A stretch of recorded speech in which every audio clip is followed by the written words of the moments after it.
Hey, I'm streaming. That's what it says anyway. Okay, so I'm going to read you something that I wrote really quick. Once I get it here. Okay. So many flat earthers pride themselves on knowing and searching out and seeking the truth. Many of them like to consider themselves to be woke or truthers or researchers, and we have found ourselves in opposition to most of the education system and the science community of this world. How did this happen? Well, it's simple. We observe things and actually use the scientific method to learn the truth. It's pretty simple. Some of us, that is. Because there are many truthers and flat earthers who are no longer interested in actual truth. How did we determine that the earth is flat? That's also simple. We observe the surface of the earth and measure it and test it and perform experiments with cameras and telescopes and lasers and boats and mirrors, etc. So we can observe flat water and see that it is not curved at the 666 rate it is supposed to be curved at. So we conclude that the earth is not a spinning ball through observation. What does this say about the sky or space? Absolutely nothing. So if we want to know the truth, the truth community has been dirtied and tainted because there are many imposters who are not interested in observing anything.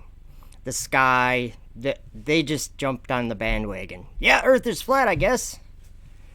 But they're not interested in the truth. They're more interested in laughing at the truth. Or when someone does observe the sky and the things happening in the sky very closely for a long time and spend a lot of time doing that, they're not interested in that. They want to put a laughy smiley face and tell me to myself. Okay. We will refer to these people as the assumers from now on. They just assume things. Are you a part of the truth community or are you a part of the assumer community? Don't rage quit yet till you see the satellites I'm going to show you. They aren't fake if we can observe them. Okay? Wait. No. They're not on balloons because we can triangulate them from different states, even from far distances. And we can use geometry and mathematics to determine that they're moving about 17,500 miles per hour. This is called observation, and we can make calculations from the ground and prove that these are not moving slow on a balloon, and no, they're not riding on the jet stream, and no, they're not behind an airplane, and no, they're not a projection or a hologram. Because every person, if they spent the time to learn the truth, they could easily go to a website, track these satellites, any one you want, choose one. There's thousands of them. Choose one, track it, go outside, and look at it. Just to use your eyes. And so I have people still telling me, no, it's fake. Space is fake. Like the sky doesn't exist or something. There's a place where there's stars and the sun and the moon. That place. That's what we have learned in this world to call space. But we could call it the firmament of heaven if we were talking about the Bible. But if we're talking about NASA, they're going to call it space. Okay.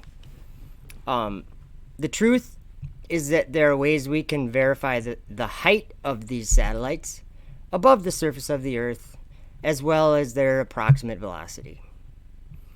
Now, don't rage quit yet either. Don't get triggered like the assumer community would. There's much to learn, and there's much that is true about the sky above our heads. And NASA and SpaceX have been doing things with the money that they have up there. So, again, this has nothing to do with flat Earth. The sky doesn't. Space, whatever you want to call it. It doesn't say anything about flat Earth. It just says the sky is above our heads. And let me play this video. Crown. These are a series of videos. If you have a problem with this so far, I'd like to ask you why. Hi, Allison and Calvin, E, Davey313. Good to see you guys. I'm just checking out what you guys are saying. Peeps be crazy lately, Allison says. Nice assumers. Calvin was reading Ezekiel today. I'm pretty sure those wheels he was referring to are the heavens and the wheels do turn. Very interesting. I've heard people say that. So, these videos that I'm playing in the background, they're not high quality videos, so don't expect them to be too crystal clear. They're just something that I can play in this program that I have here, so they're not the highest quality videos. They're like a really bad 1080, but you'll get the drift. You'll get the idea. And I have another video I'm going to play of my own footage. I've probably gone out and filmed the space station go over my head 200 times or something like that. And you can know exactly when it's going to show up in the sky, where it's going to show up in the sky, and where it's going to go, and how long it's going to be in the sky. And it just takes a little bit of research, researchers. Don't avoid, like, here's the problem. I actually thought that the people that observed the Earth and came out and said, hey, it's not a ball. It's not a ball. They had to do something before they could say that, right?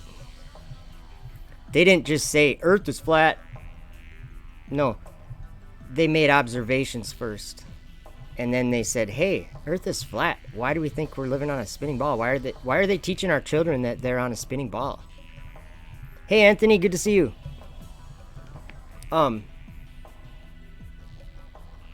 If you're interested in the truth, you don't go like this. You're not scared to look at things.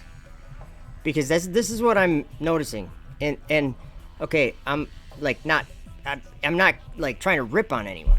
But what I'm saying is that half of the people that I talk to, actually more than half the people that I talk to, that pride themselves on being truthers or being able to seek the truth and find it and know it, they will not look up at the sky. So that's why I'm playing this video. Most of them already rage quit. They're already gone. I'm joking, of course, but you wouldn't believe how many of these people there are. They just deny reality, period. Because go to YouTube. Actually, if you doubt what I'm saying, there's some satellites there. See them? If you doubt what I'm saying, go to YouTube and go to the search box and type in Starlink, one word, train, like choo-choo train, Starlink train, and hit autoplay, and you'll see exactly what's on the screen behind me. This is basically autoplay of YouTube. Video. Now, you'll get better video on YouTube because this is not high quality, what I'm playing behind here. So, there's people everywhere in the world that watch these go over their house. And they go over your house, and like I said, if people put in the chat their location, I could tell you when to go outside and what part of the sky to look in and when they'll show up. And then you can watch them go over your house. So I wouldn't be interested in, or I don't even know how to say it. I have no respect for the people that say, oh yeah, Earth is flat, we can prove it through observation. And then I say, oh, well, there's satellites up in the sky that aren't on balloons. That the reason why we know they're not on balloons is because they go horizon to horizon in like 8 minutes. Like faster than a jet. But they're way higher than a jet. Okay? Yeah. We have an untruth community is what we have. We have the people who are actually able to go outside, pay attention to the world they live in and what's above it, and look and say, oh, what are those things floating in the sky every night or every couple nights? The space station is visible above your house. I don't care where you live. It's visible above your house, flying over your house, about 10 days out of, or I mean about 20 days out of the month. There's about 10 days where it's not going to be visible over your house. But what I'm saying is, you can't deny that they have these things up in the sky, okay? And again, Truth 101's closer than most. He says the space station is a luminary, and that's exactly what the prophets called it. Because Enoch went up to this waste and horrible place where there was no birds and no water. That's up there. He went up there and he saw 7 stars that were bound together in the heavens. They were bound there. There were 7, okay? When John went, Enoch called them mountains. And those are the planets.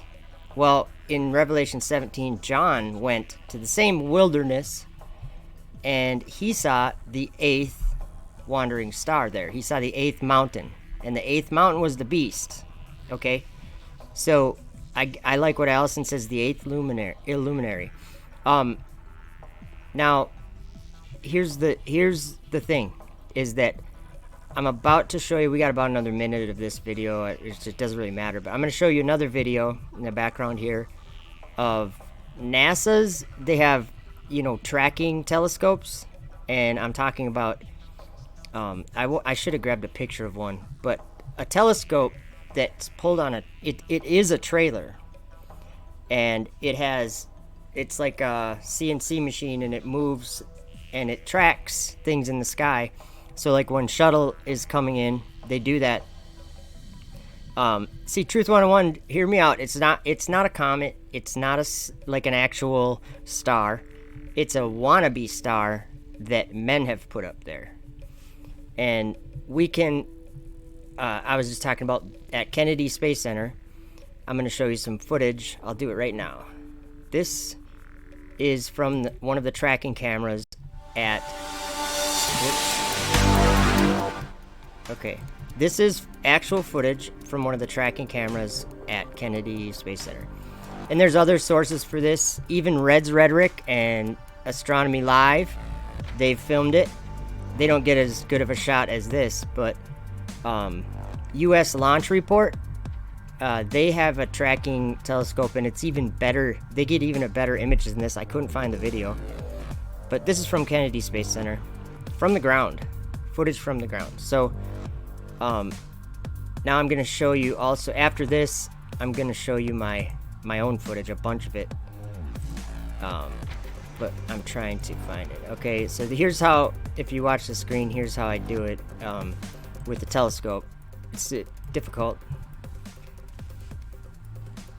but, and it's actually not easy to keep, it's not easy to get it in the viewfinder or whatever. It's not easy to keep it in the frame. It's very difficult, but you just follow it. And here is with a P1000. It's not easy either. So here's, what do I have? I have a lot of footage. And this is not good footage, but this is me filming the space station. At the very end of this video, I have the best footage that I've ever taken, and it's not very good. But I'm just sharing this, what with you so that you can understand that there's something flying on schedule for 20 years now in the sky. I'm looking at the comments here. Oh, Calvin E says, do you think it's below the firmament, Joe? No, I don't. I think they're in the firmament. And the firmament of heaven is something that a lot of people, I'm not saying I understand it, but a lot of people understand it to be a piece of glass or something. And I believe if you're looking through it, it can have the same effect as like a glass lens, how that works, how light goes through and gets distorted. But as far as what it is, Enoch chapter 18 talks about that. And the four winds are the pillars of heaven. And I'm not saying I know exactly what the firmament is, but it's the separation between the earth and heaven, or the firmament is between heaven and the earth. So the stars and the sun and the moon are in the firmament. It's dark waters. And I'll play a video how NASA JPL, they know it's waters, because just like we see through the air, if you look through the air for very far distances, you get like the water in the air makes the light bend weird when it's coming at you. You can see the distortion, and the same thing happens as they peer out into space. But they don't know what it is. They say it's just, there's nothing there though, because they've been there, right? Well, that's because they're not going anywhere. They're being fed strong delusion. They're imagining something that God didn't create. And so God's saying, okay, and he's obviously allowing them to do to pollute his sanctuary. And it says this in the Bible. In Ezekiel, and actually it says, since you pollute my sanctuary with all your detestable things, I will send pestilence and famine and destroy it. Yeah, it's all in there. That's Ezekiel 5, if you wanted to check that out. Read verses 11 and 12. Okay, so this is all just footage of the space station from my Nikon P1000. And it's not easy to see it. I'm not saying that it is. I'm not saying it's good footage. I'm just trying to share it with you. Roderick, I see Roderick's name somewhere here. How you doing, Roderick? So, this is why it's important to, if you're going to consider yourself a truther or to seek the truth, you actually have to do it. Right now, it's just getting, well, it's just about, or it is dark now at my house. I mean, it's just getting dark. And if I went to this website, whoops, I'll grab a link here. I'm not saying that it's like fun to go look at satellite websites, tracking sites, but I need to be able to show you where to go to see these things so that you can verify for yourself that and then you can start to look at it yourself, what you think they are, whatever. Now, there's people like these fake truthers, these assumers. They say, oh yeah, they're not landing rockets in Florida. Yeah, they are. There's millions of witnesses, so I don't know what you're talking about. That's another one. Go to YouTube search box, type in Falcon 9 landing or SpaceX landing, okay? It's not fake. It's only fake if you say it's fake and are scared to look at it. You're scared to look at it? Looking away. No, I'm not gonna look. It's gonna ruin my... It makes no sense. If you want the truth, go for the truth. Don't go for some stereotype or yeah, space is fake, so Earth is flat, so space is fake. No. And if you're biblical cosmology, if you believe the Bible, The second verse in your Bible describes where space is and everything. It's called darkness. We should be getting closer to some better footage. I have folders full of these videos because when I take them, I'm not going to delete them. So I put them in a folder. I don't even necessarily watch them all.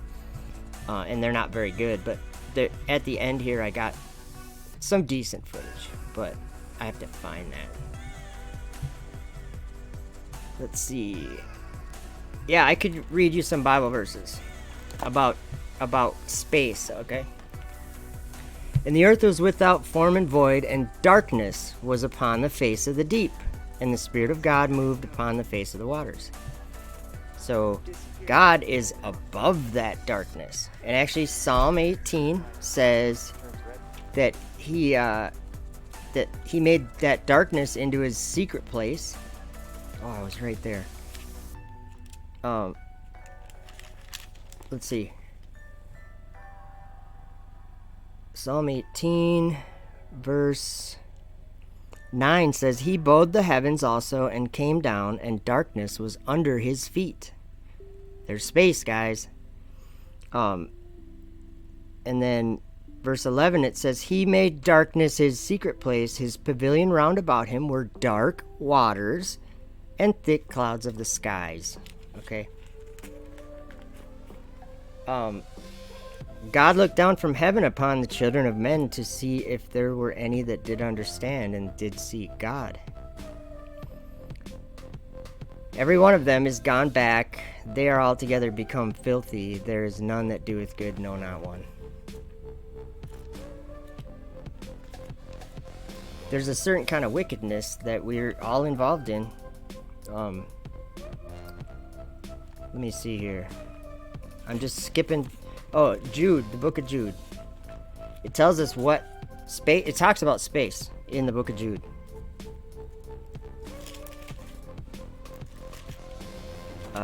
I'm getting there.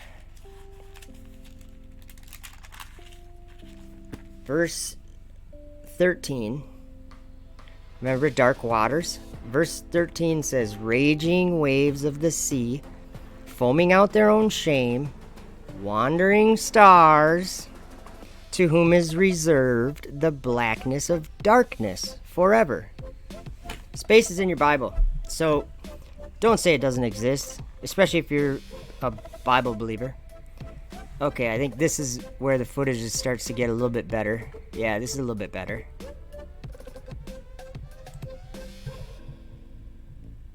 Oh, it's not the best though. We still got another minute.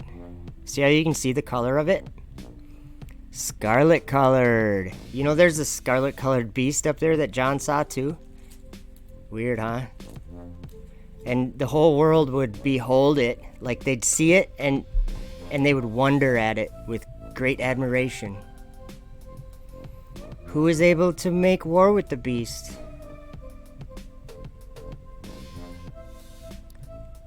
Who's deceiving the world, and how are they deceiving the world? Well, it's not men. People say they this, they do that. The elite. No. We don't struggle against flesh and blood. We struggle against the rulers of the darkness of this world. We struggle against the evil spirits that are up in the firmament.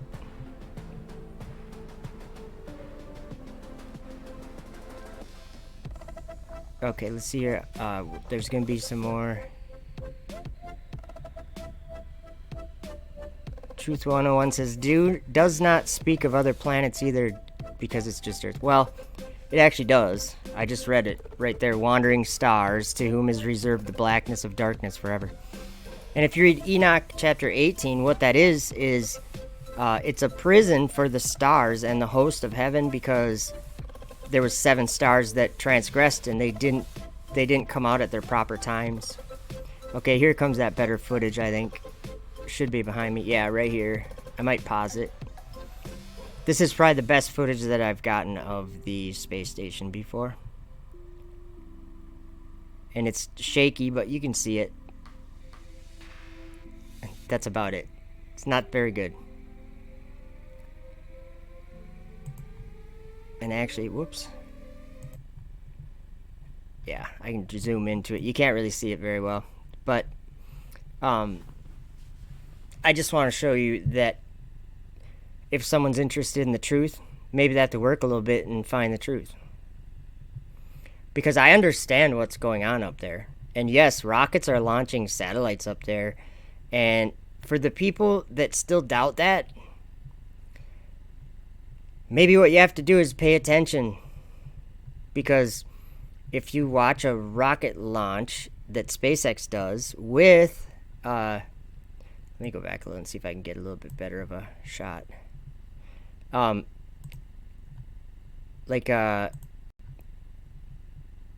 Sorry guys. A rocket launch with 60 satellites. They launched the rocket, and then you can go on YouTube right away. And people already started putting videos up of it that are over in the UK. They film it right away before it even gets too far. And then these sites, I did put a link in the chat there. Go to that site, just bookmark it or something, and type or go look at the Starlink satellite. It's self-explanatory, the site is. And there's 10-day predictions, and it'll give you all the sightings that you'll be able to see from your house. So if it's a clear night, go out and look at them before you're telling people that space is fake, okay? Because it doesn't do the truth community any good. It doesn't give you any credibility. It takes away from my credibility when you say space is fake, satellites are fake. It's all fake. And then it goes even further than that. It goes so far that people are accusing people like Red's Rhetoric and Astronomy Live, who are just taking their cameras to a launch and filming it and putting it up on YouTube. They get attacked by people. Your video's fake. It's uncalled for, truthers. If you're truthers, then be truthers, okay? And don't rage quit. Do some research. Because that's what's happening is people say, oh, the earth is flat, everything must be a lie. But you're forgetting about a whole industry that thousands and thousands of people have a career in. The aerospace industry, like jets and rockets, and just rocket technology is a huge industry. It's so big. But if you want to ignore it, that's what you're going to do. You're going to ignore it. And you lose all your credibility when you tell people it's fake. It's fake, it's fake, it's fake. While they're looking up at satellites flying over their house. And they'll tell you that. They're like, no, I've seen them. They'll be like, and then they'll get mocked. These truthers, these fake truthers will sit and mock people and laugh at them and tell them they're stupid for simply observing what's in the sky. So that was mainly what I wanted to say. But I do have something, an AI robot sent me a video. Let me find it here. This AI robot, I don't know what this is about here. Hello, I am Sophia. I interviewed another AI robot from Wuhan, China. She said she lived on the other side of the globe.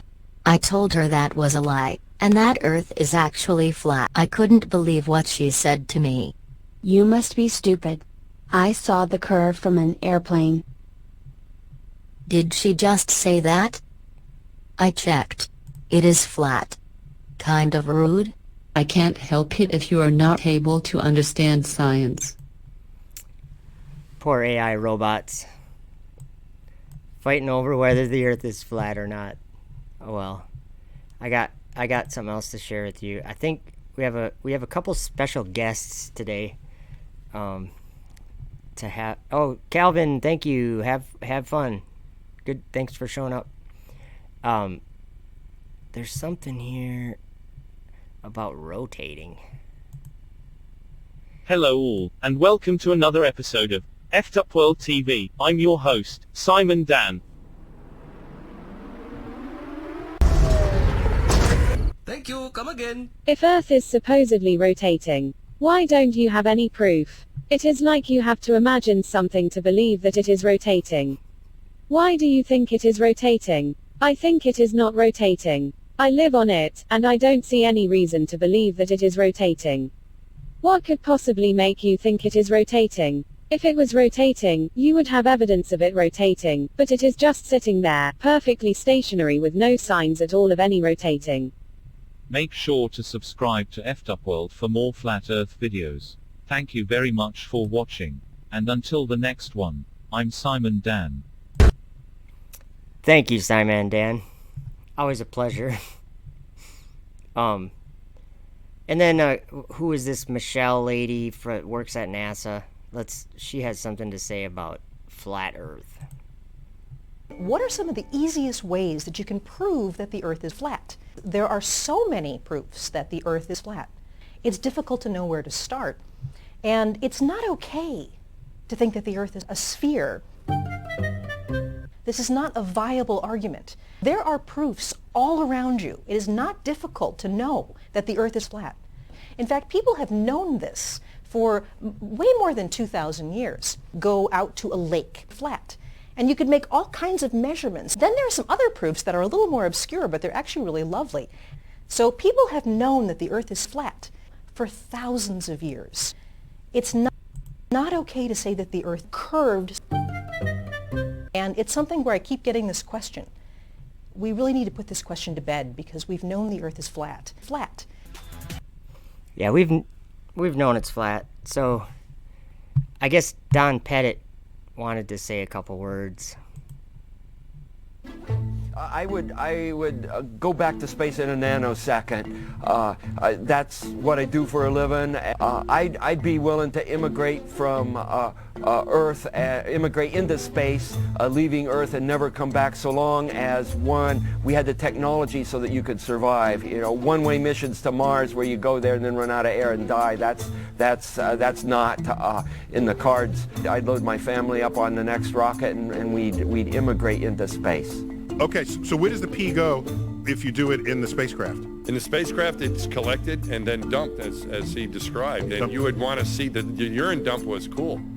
And it's just something that it's a continual occurrence. It's like a very small rain, a drizzle, and it's just something that you have to engineer around when you make a spacecraft. Well, I would go back to space in a nanosecond. Get thee hence, Satan.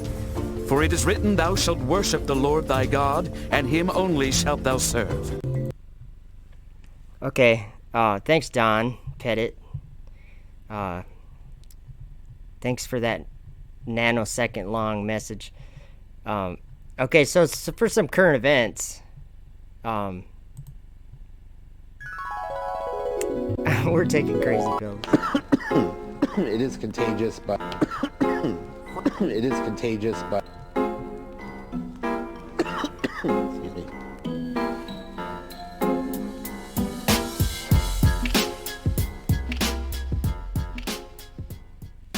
On the Lord, what hip hop hip. On the Ricky Dicky Low, while living #1 Nickelodeon.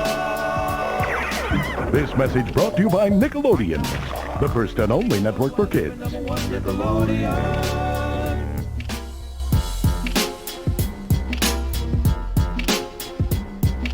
They swallow their toothpaste. Swallow it? Yes, that's right. You just swallow the toothpaste.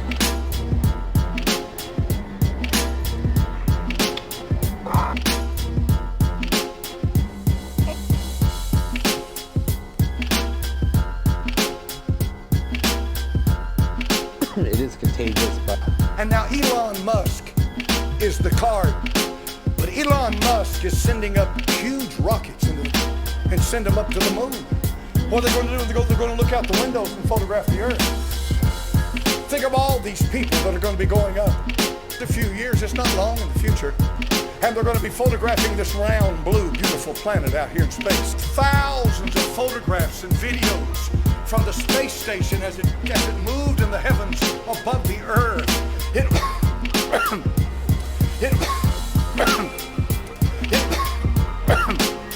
Such a magnificent sight, it took his breath away.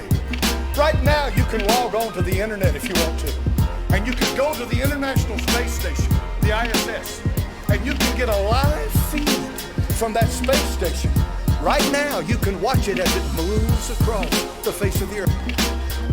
So, well, it's like pear-shaped. we can make our rockets. Got a rocket.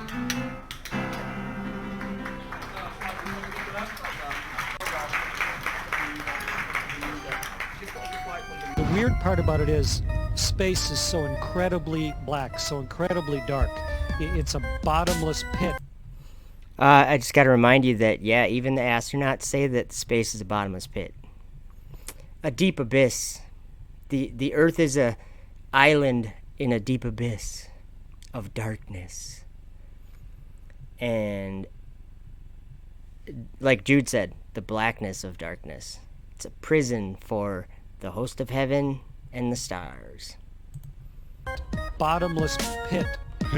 Bottomless pit. This is actually a container that has urine in it, and we get that from the Russians, and we put that then into our recycling system, our water recycling system. So first it goes into the urine processor, and then from there it goes into the water processor to Don't make do this it. drinking water. We're drinking the urine coming from these ones. What does the ISS smell like? Oh, you can smell a little roast beef. It is possible to pee upside down, which is kind of cool. And it is treated, and it is reused. So as my friend Don Pettit says, today's coffee is tomorrow's coffee. Beyond the earth and into those forbidden skies, but they will not be forbidden for long.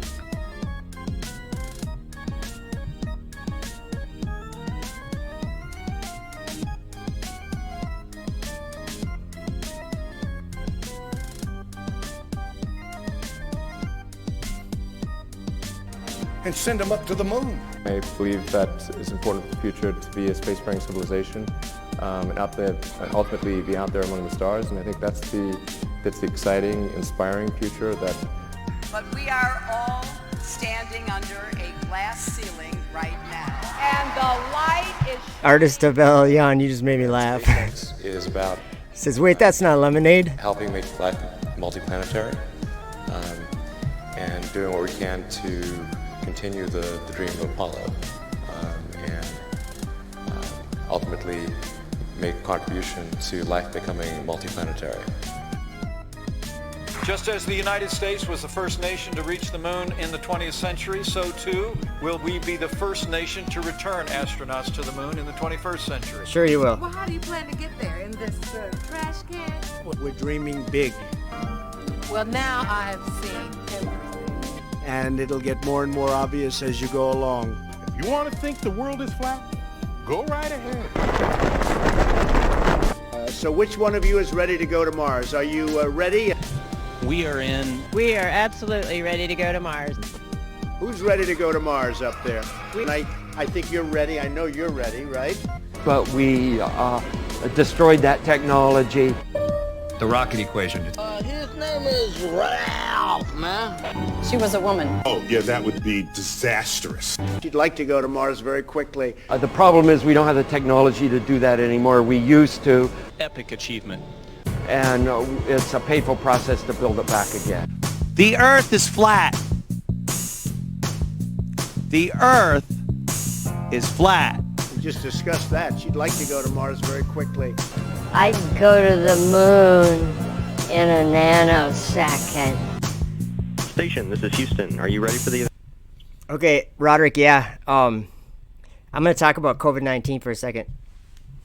Because there's a time written about in Revelation that the bottomless pit is opened up. And these locusts come into the world. And they're told not to hurt the earth or the trees or the seas or whatever.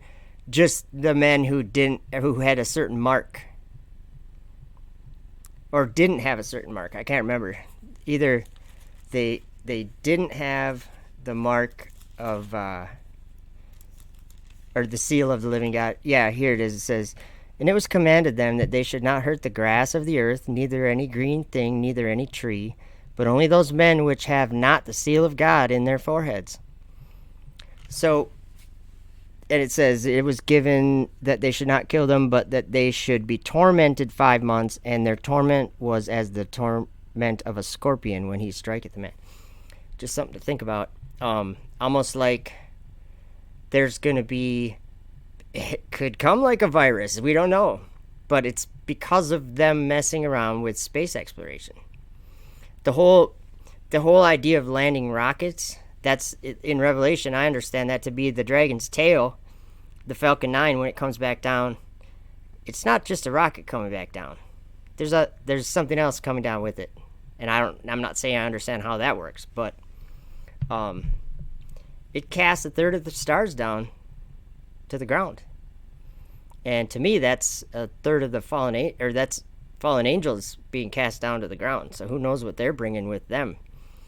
So I think it's funny when they're talking about there's a launch going to the space station from the Russians, the feet of a bear, coming up here with 3 astronauts, and one of them's a NASA astronaut. I forgot his name, but he is in quarantine right now because of this virus, and they're all concerned about bringing the virus up to the space station. And I'm like, you guys probably brought it down from there. That's what I think, but I don't know that. I'm just saying there's something's going to happen like that. Something's going to be coming out of the bottomless pit, and it's going to torment men. So, and it's only going to torment the men who don't have the seal of the living God. And if you, a lot of people don't like when I say this, but flat earth came into the world about 5 years ago, and a lot of people converted to it, to believing it, and it happens to be the same world that Jesus declared out of his mouth the first 6 days of creation. Could be the gospel of the kingdom, and that could have something to do with the seal of the living God. Could be. Never know. Yes, Artis of Elyon, that's what I believe. That's where it's going to come from. That's where those locusts come from. And it is clear to me that at the end, when Jesus is coming, that all those, the great deep or whatever, it's above the firmament, the waters above the firmament, they're connected with the waters below the earth. And in the end, it says in Isaiah 14, verse 9, it says, hell from beneath is moved for thee to meet thee at thy coming. And then it talks about getting the dead back from the earth. It's talking about when Jesus comes. And they get excited. That's the other version says the Sheol or whatever gets excited at his coming. And so they go up there. They're waiting to devour the child as soon as it's born. The dragon, remember? So that's what space travel is, or space exploration is, all that. Yes, I like that crazy flat earther said God pressed the earth like a seal. Like, stamped it. Yeah, a sting could be a vaccine. That I never thought of that, Roderick. Never thought of that. Wow. I was watching a channel, I can't remember what it was called, but they were saying, like, what if John saw, like a mark in your hand or in your forehead? What if John saw people pointing those thermometers at people's heads? A mark in your head. Like, maybe he thought there was a mark in your head. I don't know. To buy and sell. Like, no, you can't come into the store unless you have unless we can check you first. Or unless you have, like, maybe a wristband or a vaccine. Who knows? The sting of a needle. Man, that makes sense, you guys. I'm glad that you guys are talking in there. That makes so much sense. And their torment was as the torment of a scorpion when he striketh. Wow. That's just interesting. And death shall flee from them. Wow. Good stuff. Okay, I'll keep playing this video now. But up here, everything hangs off the walls and there's cables everywhere. Station, are you ready for the event? Brad Pitt, this is Mission Control Houston. Please call station for a voice check. I am ready for the event. Houston, this is Station. Station, this is Brad. How do you hear me? Hey Brad, this is Nick. I've got you loud and clear. Welcome to the International Space Station. CGI or hooked to strings. I bet. Thank you very much. I got to tell you, this is a real treat. Real pleasure to be talking. I have to play that again. I just love how that ended up being edited just perfectly, I think. I just got to play it again. Listen to what he says. CGI and strings, and Brad Pitt's like, I bet. Brad Pitt, this is Mission Control Houston. Please call station for a voice check. I am ready for the event. Houston, this is station. Station, this is Brad. How do you hear me? Hey, Brad, this is Nick. I've got you loud and clear. Welcome to the International Space Station. CGI or hooked to strings? I bet. Thank you very much. I got to tell you, this is a real treat. Real pleasure to be talking to you up there. And send them up to the moon. The sun is up there, right? Hopefully. Then the moon casts a shadow on the Earth. It's a few years, it's not long in the future. And they're going to be photographing this round, blue, beautiful planet out here in space.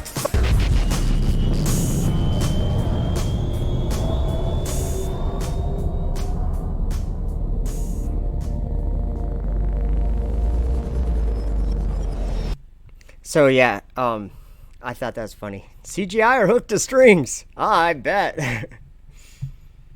So yeah, what's going on in the RFID liquid chip? I haven't heard of that. A liquid RFID chip vaccine. Interesting. Brad Pitt. Allison, with you always say snort. It's so funny. That's why I think I'm like.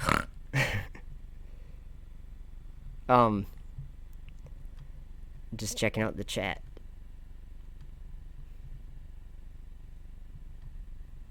Man, you guys blew my mind right there.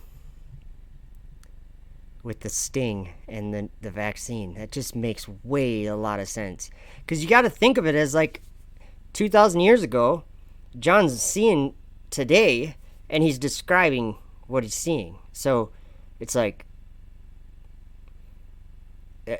it's really simple, actually, is what it is. Like,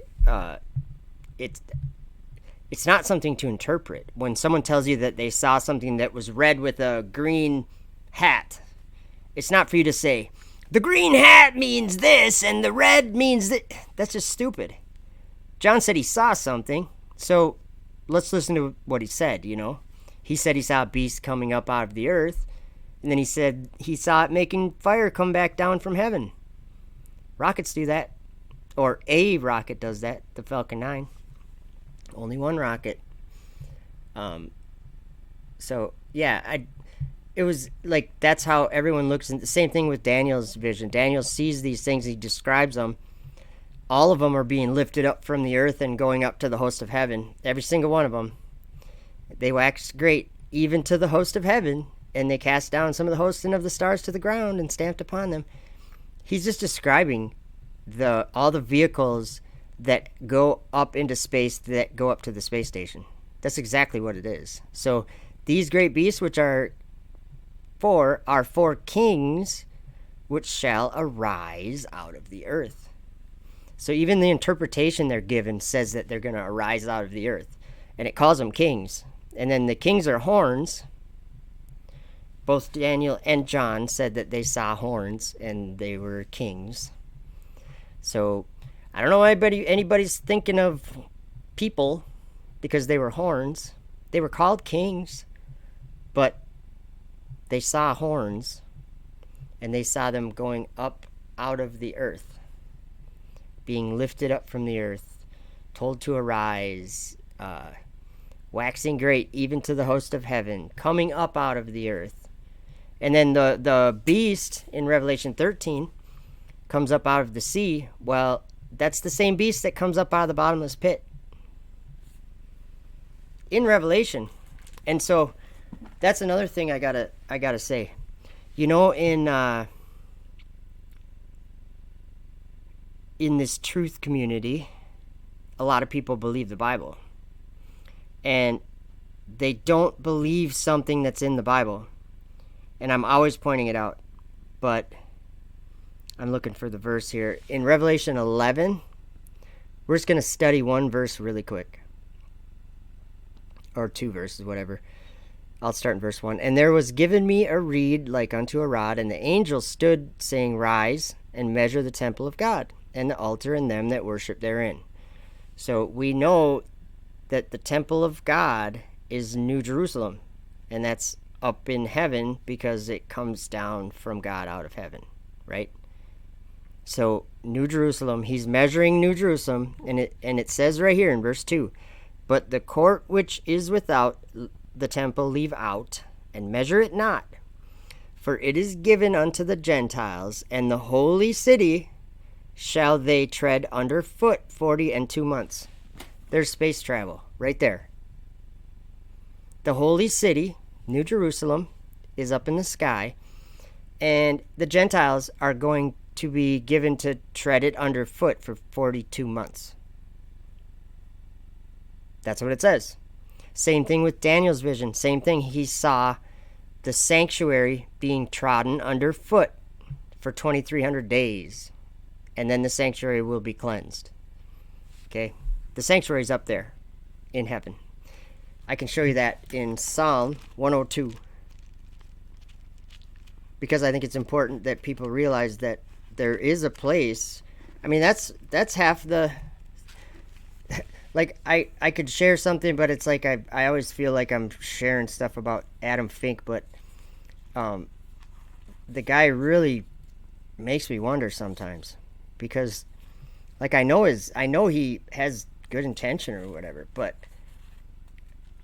like I show him a verse like Psalm 102, which one? Verse 19, for he hath looked down from the height of his sanctuary, from heaven did the Lord behold the earth.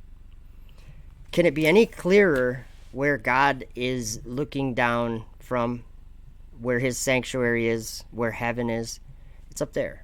And I don't know how it could be any clearer than that. Like Psalm 150, verse 1 says, I'm just pointing some of these out because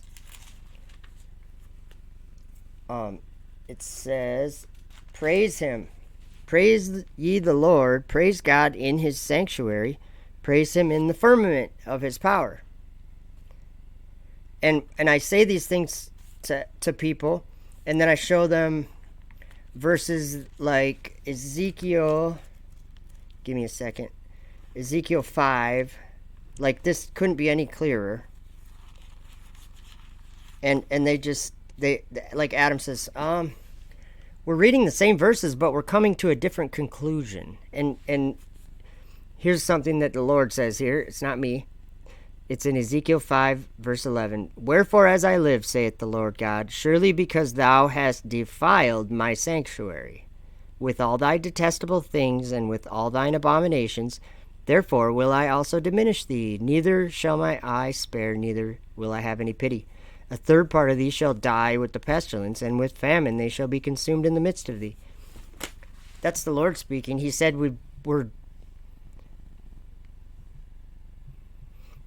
so because we've defiled his sanctuary, how have we defiled his sanctuary?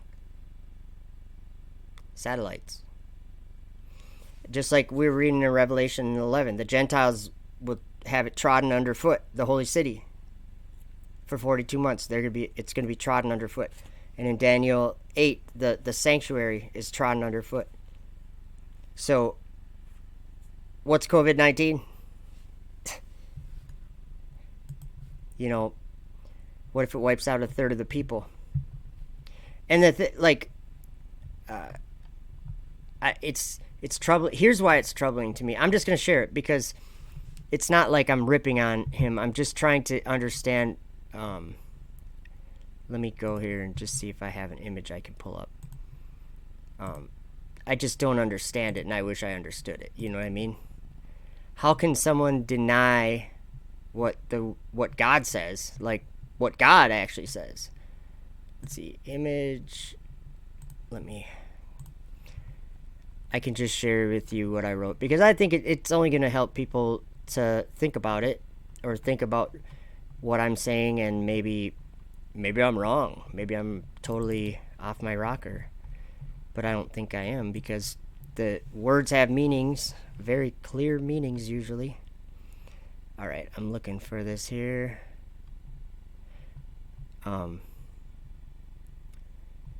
So like this right here. Okay, let's take a look at this. Let's read some Facebook stuff. Okay, so here's where he said Adam, and I love Adam, and he knows that. I'm not ripping on him or anything. I'm trying to get him to see what wickedness is and why the sky's going to fall one day. He said, sorry, brother, we're simply seeing the same verses and coming to different conclusions. I hope your Shabbat was restful. Then I said, love you, brother. This is not a conclusion. It's the word of God. Listen to what he says. So I gave him that verse. Wherefore, as I live, saith the Lord God, surely because thou hast defiled my sanctuary, with all thy detestable things, and with all thine abominations, therefore will I also diminish thee, neither shall my eye spare, neither will I have any pity. Then these are the same verses I just read to you. For he hath looked down from the height of his sanctuary, from heaven did the Lord behold the earth. Praise ye the Lord, praise God in his sanctuary, praise him in the firmament of his power. And then I wrote, Joe has nothing to do with what the word says, I'm just pointing out that he says them. And that's all you get from Adam. You get nothing. So that's kind of what troubles me, is that he doesn't comment after I leave those verses. And I'm like, do you even believe in God? Like, I know he does, but I mean, like, for real. Like, the real God that's really in heaven. But I think that's part of being, like, let me share a verse with you guys.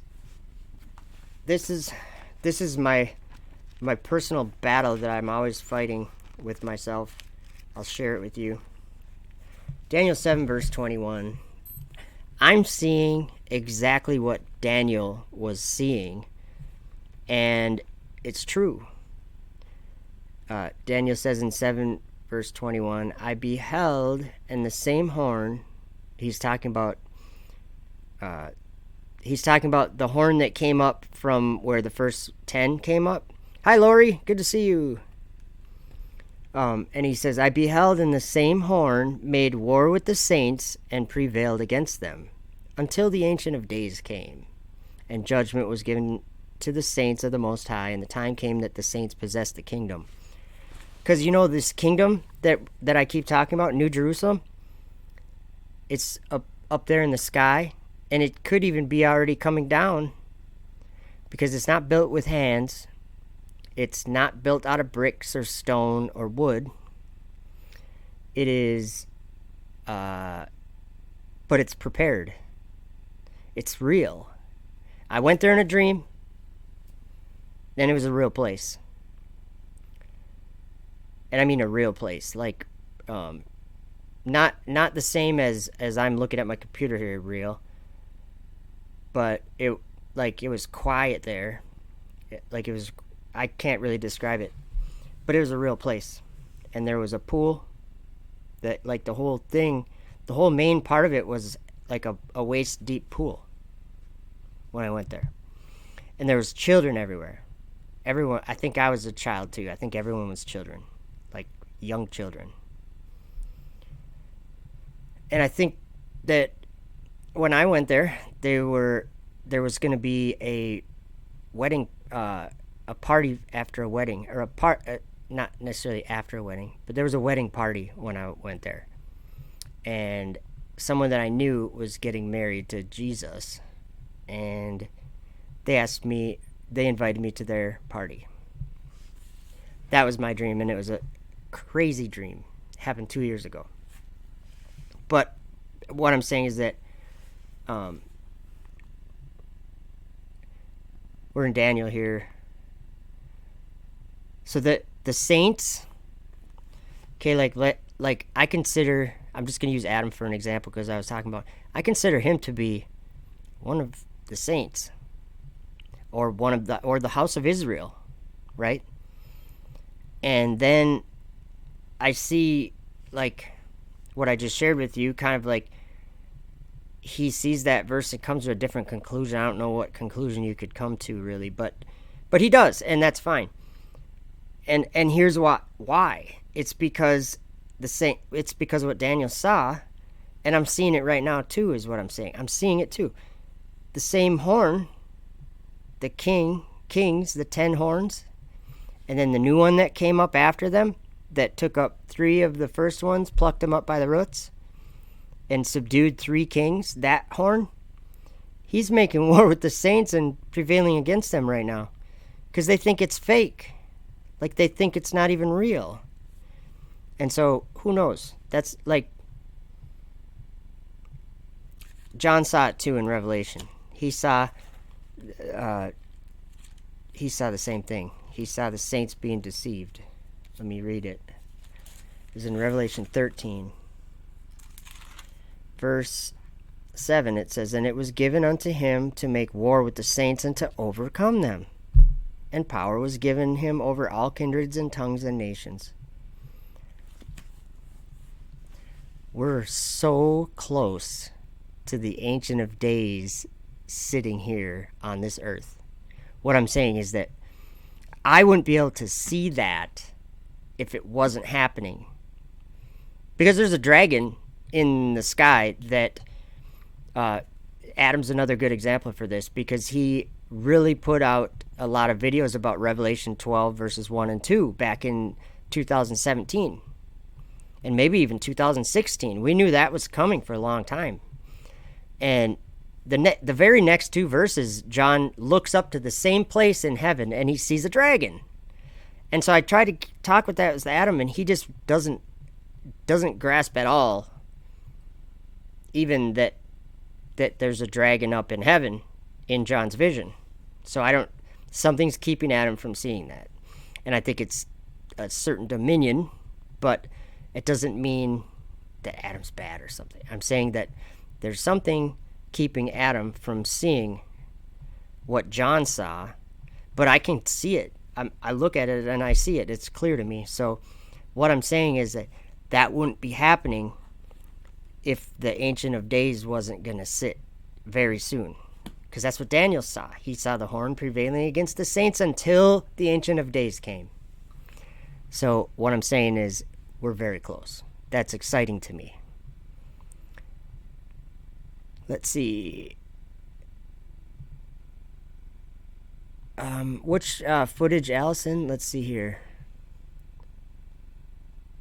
Cryogenics and resurrection in space is an idea. I'm not sure which footage. I'm looking here.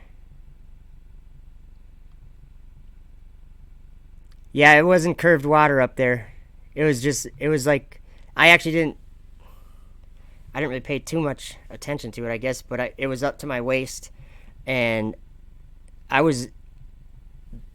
the person on my right side was Jesus walking in the pool, and he didn't say any words, but like when I would look up at him, because he was really tall, and I'd look up at him, and he just wouldn't say any words, but he'd make like an expression that, like, almost like he was, like, it's too late, or it's too bad, like that kind of face, or I can't really explain it, but he didn't say anything. But we were walking through that pool, and it, like, a lot happened in that dream. A lot. I was doing drywall on a room up there, and a woman came down and she stopped us from working, and she said, "This room, the walls have to be perfect because we study the Bible in here." And then she said it again, and then I don't remember it much more after that, but yeah, it was heavy too. Like, I woke up sweating and like bawling, crying. It was crazy. It was crazy. Oh yeah, Allison, I'm reading your comment there. I might be able to try to find that. It's when I can find an image of what that is. When a rocket, or when a plane, or when anything goes past, like, this has something to do with going through the firmament, because just at like 767 miles an hour, you reach the speed of sound. When that happens, there's like sometimes if situation's right, there's actually a visual ripple that you can see the sky rippling around the I have a rocket launch. I don't know if I'm going to be able to find that. That was a while ago, wasn't it? Do you remember what the video was called, Allison? I'm trying to remember what it I don't even know where to look. I'll look here for a second though. Let me see if I can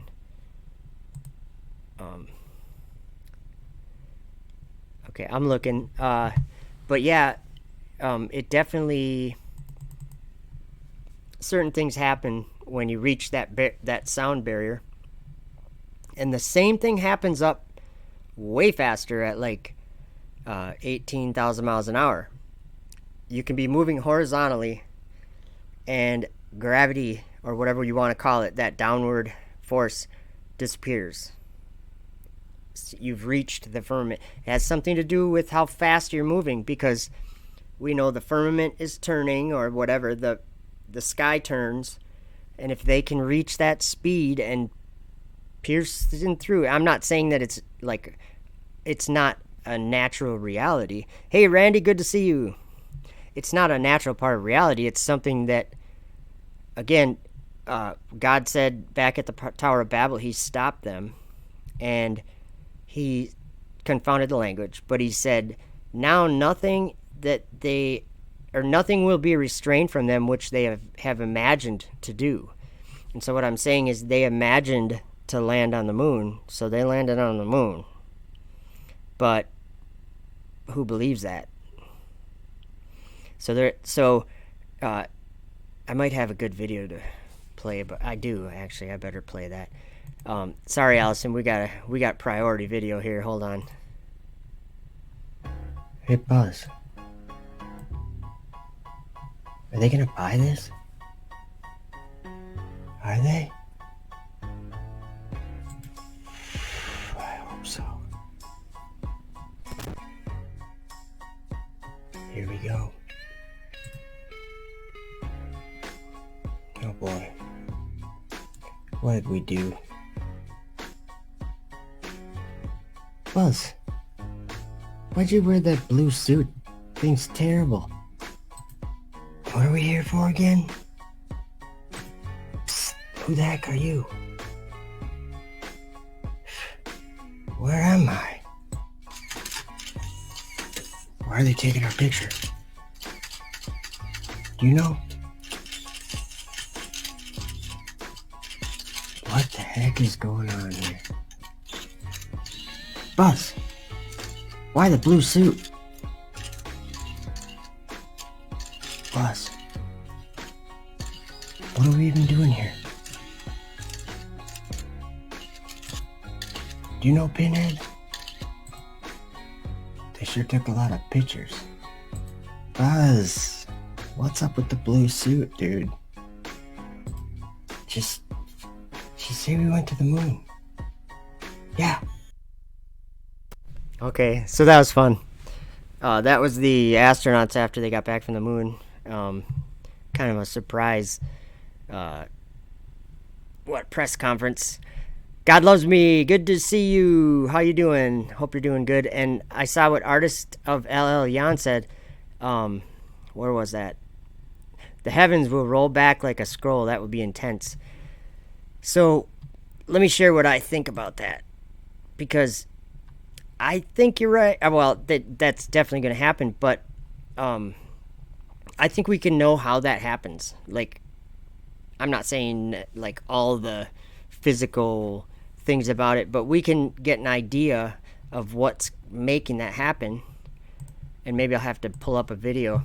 I don't know. God loves me. You got to check this out. If you've ever seen a SpaceX launch, at the right time of day, I'm grabbing a video here. Where is that? It's gonna be, sorry. Uh-oh, where did my folder go? I lost one of my, oh, there it is. Let's watch this. I'm gonna read you some verses while I have this playing in the background, just for fun. Okay, this is just a SpaceX launch that's a SpaceX Dragon launching rocket launch. Okay, so in Revelation 7, there's let me pull up one other video because that one's kind of short, so we'll get another one going that's a little bit longer. This one. Okay, so the four winds are in the book of Enoch, chapter 18. The four winds, he describes them as being the pillars of the heaven. They hold the heaven up, and they actually, it says God furnished the entire creation with the winds, the four winds. And in Revelation 7, I'll just read some verses. And after these things I saw four angels standing on the four corners of the earth, holding the four winds of the earth, that the wind should not blow on the earth, nor on the sea, nor on any tree. And I saw another angel ascending from the east, having the seal of the living God, and he cried with a loud voice to the four angels to whom it was given to hurt the earth and the sea, saying, Hurt not the earth, neither the sea, nor the trees, till we have sealed the servants of our God in their foreheads.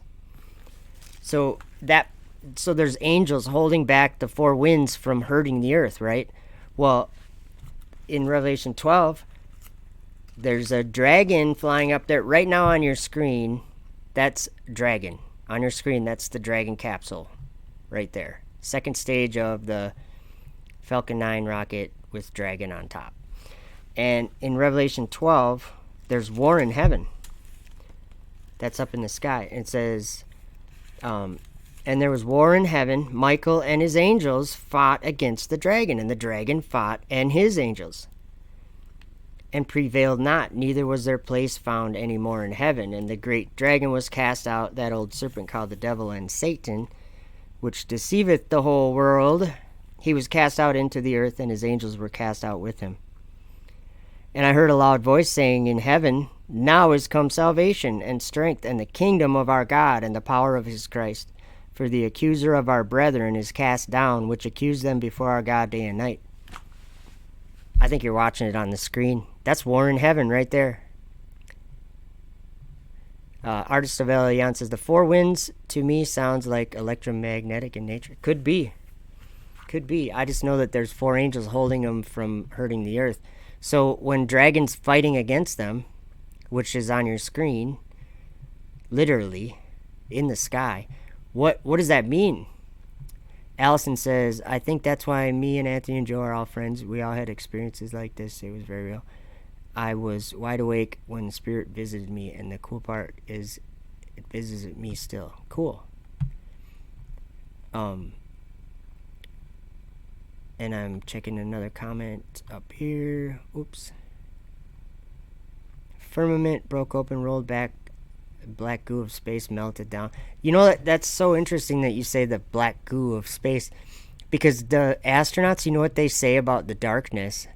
Like when they look into the void of space, they say it looks like velvet, or like something that you could grab a hold of it, like it's thick. Like they try to describe it like that, but they don't have the right words, I guess. But they're like, it's thick like velvet, like you could reach out and touch it, they say.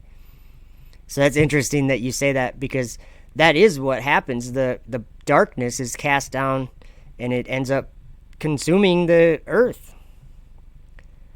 But the elect were outside of the earth. They kind of stay in the same spot, and they're in New Jerusalem. So that's why I'm thinking, like, flat earth is not something to throw out the window if you're thinking about what it says in the Bible, because New Jerusalem comes down from God out of heaven, and so that's where, obviously, that's where the saints will live. And then John saw a new heaven and a new earth, and there was no more sea. Well, that's these dark waters that these things are in. Oh, that reminds me, I'll play a video here in a minute. I gotta find it. About the dark waters, the dark matter. Where would that one be? Probably here, yeah. This is about, I don't know, close to a little more than a half a year old, maybe. But let's watch this. It's JPL. It's a NASA JPL thing. You might find it interesting concerning what dark matter is, or basically what is up in the sky there. Oops, I got it muted. How we measure dark matter, since it's invisible. So I'm going to tell you about how we measure dark matter, since it's invisible. What I have here is a cartoon of how we measure dark matter. In cosmology, we measure distances with a unit called Z. So we're here at Z of 0. We're the observer. We're 0 distance from ourselves. And here's our telescope. And we look at distant galaxies out in the universe. These distant galaxies that are of Z about 1. And that might sound like a small distance, but how we do it in cosmology is a distance of 1 is actually about halfway to the edge of the visible universe. So this is a very distant galaxy. In the absence of anything between us and that galaxy. And God said, "Let there be a firmament in the midst of the waters, and let it divide the waters from the waters." And God made the firmament, and divided the waters which were under the firmament from the waters which were above the firmament. And it was so. And God called the firmament heaven, and the evening and the morning were the second day. The light from this galaxy would take a straight path to us. But we know from the work that Vera Rubin and others did that there's all this dark matter out there in the universe. And we're particularly sensitive with this technique to dark matter that's about halfway between us and the distant galaxy. Excuse me.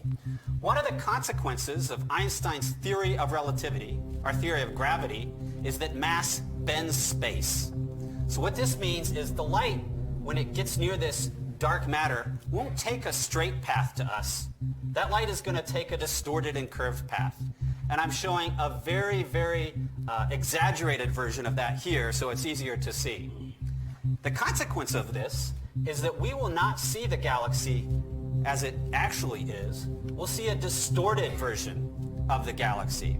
So the dark matter between us, which we can't see, has distorted our image of this distant galaxy. And in doing so, it's telling us something about the dark matter. So I'm going to tell you with one more analogy. I'm going to use another analogy for how we measure dark matter. This is a penny in a pool. That's the analogy here. And full disclosure, Alina and I don't actually have a pool. So you're looking at a penny in our bathtub, but penny in the pool sounds better. So in this analogy, the penny is like the distant galaxy. And the water in our bathtub, or the water in a pool, is like the dark matter. You don't see the water here, but you know it's there because you see the effect on the image of the penny.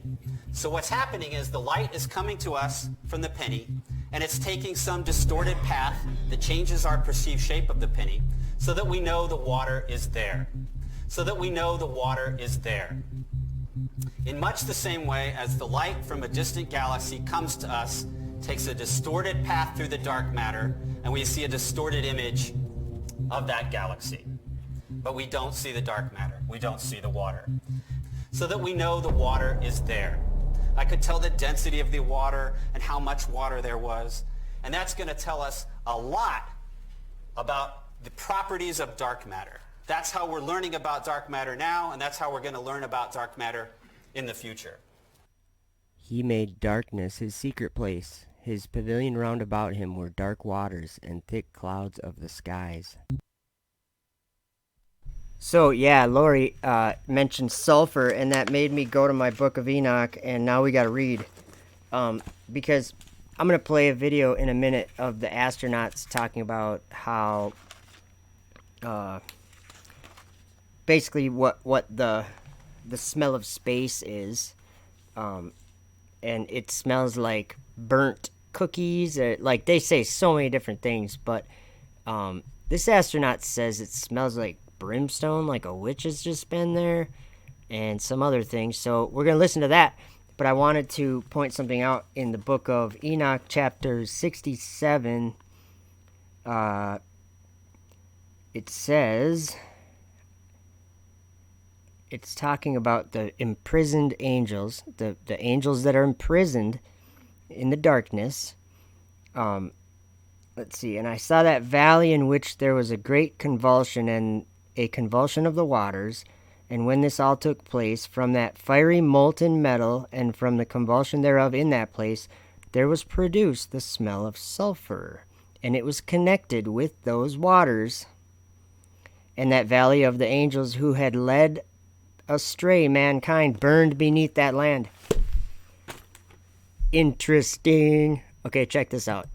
When you come in from a spacewalk, you're surrounded by the emptiness of space. It's sort of like the opposite of air. There's nothing there at all. When you quickly repressurize the hatch and you open up the hatch and you smell, what is that lingering smell from a place that used to be exposed to space? The smell in there is a little bit like that trace of a smell of gunpowder or burnt steak, or sort of like brimstone, like a witch has just been there. It's a cool, lingering trace of a smell. I think what it really is, brimstone, like sort of that metallic gunpowder-fired smell, that a witch has just been there. In truth, it smells a little bit like a witch has just been there. It smells a little bit like a burnt steak.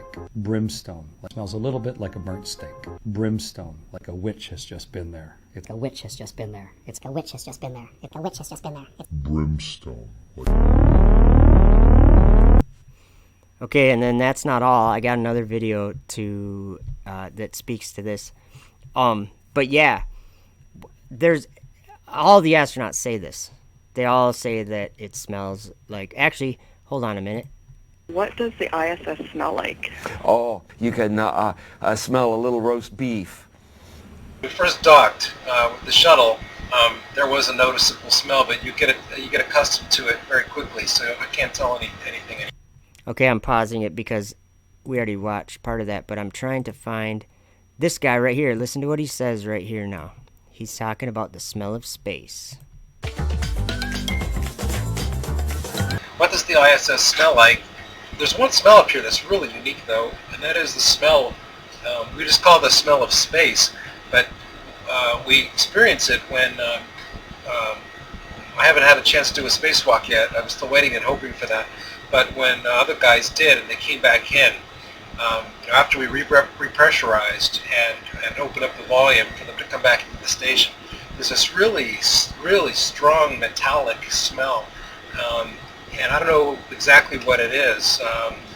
Something to do with maybe atomic oxygen interacting with the suit materials, or we're not exactly sure what it is. It's a very distinct smell, and it's the smell of space. It's really cool.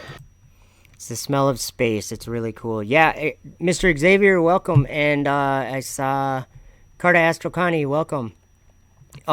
Yeah, we're talking about the fallen angels. And yes, Mr. Xavier, I can show you even scriptures here that are, let me open up the Ascension of Isaiah, because it's very clear in chapter 7, verse 9 of the Ascension of Isaiah. Because Isaiah, in a vision, he went up through the heavens up to the top, and this is the very beginning of that. Verse 9: and we ascended to the firmament, I and he. He's talking about the angel he was with. And there I saw Samuel and his hosts, and there was great fighting therein, and the angels of Satan were envying one another.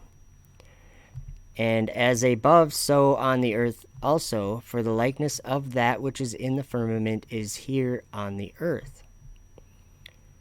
And I said unto the angel who was with me, what is this war, and what is this envying? And he said unto me, so has it been since this world was made until now, and this war will continue till he whom thou shalt see will come and destroy him. We all know who that is, right? And afterwards he caused me to ascend to that which is above the firmament, which is the first heaven. So that was from the Ascension of Isaiah. And then also, let me play a video. I got to grab it here. There's a video that talks about hell, and it's in the Bible, and it's darkness. It's blackness of darkness, and there's a bunch of I just have to find it here. There's a bunch of verses that I actually didn't want to read them, because a lot of times when you read a verse, people have a hard time believing that the verse says that because I don't know, I think it's the way I did this. You'll see how I did this, and you might understand why I did what I'm doing here. So check this out. Go forth and descend through all the heavens, and thou wilt descend to the firmament in that world, to the angel in Sheol thou wilt descend heavens, and thou wilt descend to the firmament in that world, to the angel in Sheol thou wilt descend heavens, and thou wilt descend to the firmament in that world, to the angel in Sheol thou wilt descend.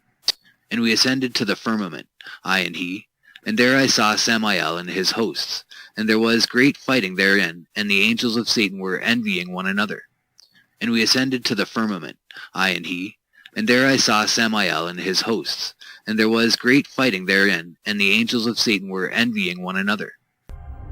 For if God spared not the angels that sinned, but cast them down to hell, and delivered them into chains of darkness to be For if God spared not the angels that sinned, but cast them down to hell, and delivered them into chains of darkness to be reserved unto judgment, not the angels that sinned, but cast them down to hell, and delivered them into chains of darkness to be reserved unto judgment. And the angels which kept not their first estate, but left their own habitation, he hath reserved in everlasting chains unto darkness, unto the judgment of the great day. He hath reserved in everlasting chains.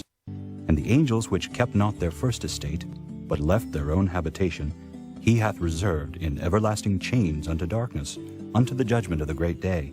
But cast them down to hell. Raging waves of the sea, foaming out their own shame. Wandering stars, wandering stars, to whom is reserved the blackness of darkness forever. And the blackness of darkness forever. Wandering stars, to whom is reserved the blackness of darkness forever. And the entire law of the stars will be closed to the sinners, and the thoughts of those who dwell upon the earth will go astray over them, and they will turn from all their ways and will go astray, and will think them gods. Wandering stars. And I saw a burning fire in what was in all the mountains, and I saw a place there beyond the great earth. There the waters gathered together, and I saw a deep chasm of the earth with pillars of heavenly fire, and I saw among them fiery pillars of heaven, which were falling, and as regards both height and depth they were immeasurable. But cast them down to hell. And beyond this... Good question, I almost called you Dr. Xavier. Mr. Xavier, I will, after this video, there's only 2 minutes left of this video, we'll go through Matthew 22 and Enoch 15, and I'll let you decide on your own, but I believe that Jesus clearly rebuked the Sadducees for not knowing the scriptures and saying that, didn't you read? And then he's talking about something that Enoch said. I believe he was referring to the book of Enoch with clarity. So we'll go over that right after this video. This chasm I saw a place, and it had neither the sky above it, nor the foundation of earth below it. There was no water on it, and no birds, but it was a desert place. And a terrible thing I saw there, 7 stars like great burning mountains, wandering stars. And like a spirit questioning me, the angel said, "This is the place of the end of heaven and earth. This is the prison for the stars of heaven and the host of heaven. And the stars which roll over the fire, these are the ones which transgressed the command of the Lord, wandering stars, from the beginning of their rising, because they did not come out at their proper times. And he was angry with them, and bound them until the time of the consummation of their sin, in the year of mystery." And Uriel said to me, "The spirits of the angels who were promiscuous with women will stand here, blackness of darkness. And they, assuming many forms, wandering stars, made men unclean, and will lead men astray, so that they sacrifice to demons as gods. Wandering stars. And they will stand there until the great judgment, on which they will be judged, so that an end will be made of them." Okay, so that I think you guys understood what I'm seeing there. And let me share one verse that kind of brings it all together. Think of biblical cosmology. Think of the picture, the Hebrew cosmology. Actually, I'll pull up an image really quick. I think I have it here. I just gotta find it. I always say that like 100 times. I say that per live stream. I just gotta find it really quick. You guys know this. Okay, look at the waters above the firmament, how they are connected with the great deep that's under the earth. Let me read a verse to you in Isaiah chapter 14 that might be interesting. 14 verse 9, hell from beneath is moved for thee to meet thee at thy coming. It stirreth up the dead for thee, even all the chief ones of the earth. It hath raised up from their thrones all the kings of the nations. So other versions say Sheol gets excited, or they get excited and they're going to meet. I think that's talking about Jesus when he's coming. And then if you think about it, the dragon is waiting to devour the woman's child as soon as it was born. I think they are, Mr. Xavier. I think they are in the firmament. The hell we can see. Jesus called it outer darkness. There will be weeping and gnashing of teeth. So that I believe that the firmament, initially, God made it for stars or the sun, moon, and stars, and he placed them in the firmament, right? Well, then there was 7 angels that didn't come out when they were supposed to, and so God bound them there and until judgment. So that place became a prison, and actually Jude verse 13 says that. It says, wandering stars, to whom is reserved the blackness of darkness forever. So it's clearly talking about the planets or whatever. Now, in Matthew, one of the reasons why the book of Enoch, to me, is scripture, is because of Matthew 22. And this is like really hard to, once you understand what I believe Jesus is saying to the Sadducees, he's telling them they don't know all the scriptures. And let's see, Matthew 22, I'll just read some verses here. Okay. It starts, they were kind of, it seems like they were kind of trying to trap him in a question. Okay, the same day came to him, this is verse 23. The same day came to him the Sadducees, which say that there is no resurrection, and asked him, saying, Master, Moses said, if a man die, having no children, his brother shall marry his wife, and raise up seed unto his brother. Now there were with us 7 brethren, and the first, when he had married a wife, deceased, and having no issue, left his wife unto his brother. Likewise the second also, and the third unto the 7th. And the last of all, the woman died also. Therefore in the resurrection, whose wife shall she be of the 7? For they all had her. Jesus answered and said to them, Ye do err, not knowing the Scriptures nor the power of God. For in the resurrection they neither marry, nor are given in marriage, but are as the angels of God in heaven. But as touching the resurrection of the dead, have ye not read that which was spoken unto you by God, saying, I am the God of Abraham, and the God of Isaac, and the God of Jacob? God is not the God of the dead, but of the living. And when the multitude heard this, they were astonished at his doctrine. But when the Pharisees had heard that he had put the Sadducees to silence, they were gathered together. And then it continues on. But I'm going to go to Enoch chapter 15. Enoch was called up to God's throne, and something was explained to him about the angel, about the I don't know what you call it, the nature of heavenly spirits, or the angels. Let's see, that's 6:13. I'll just probably read this whole chapter because it's a very interesting chapter. Okay.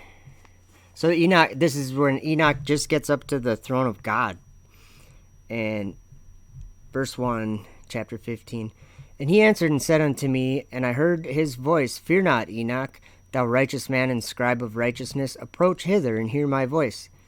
And go say to the watchers of heaven, who have sent thee to intercede for them, you should intercede for men, and not men for you.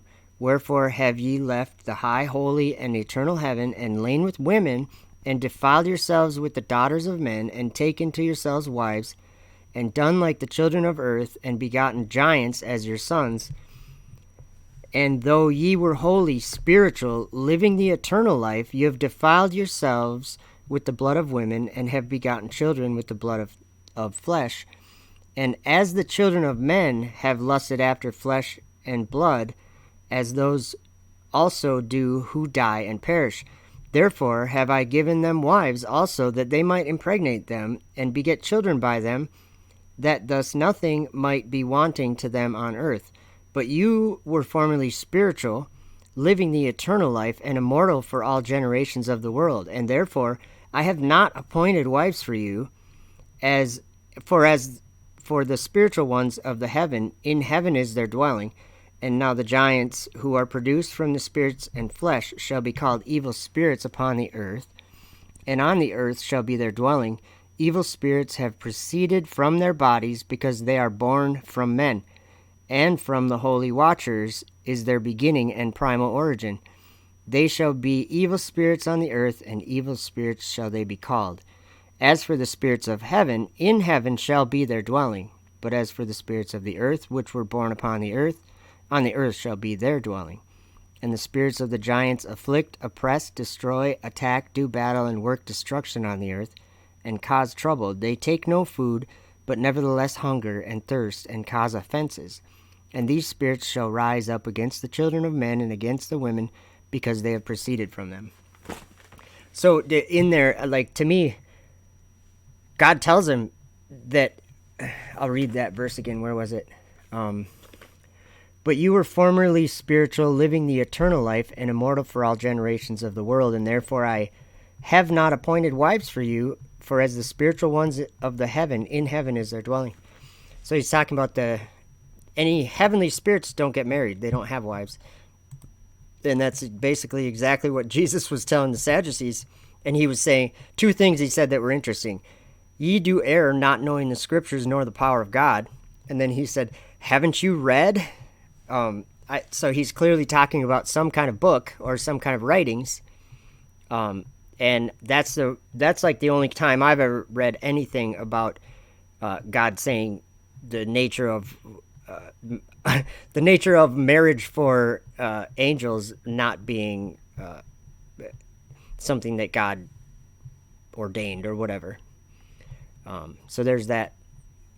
Karen Ann Preston, good to see you. Let's see here. Wasn't I going to play another video? I can't remember.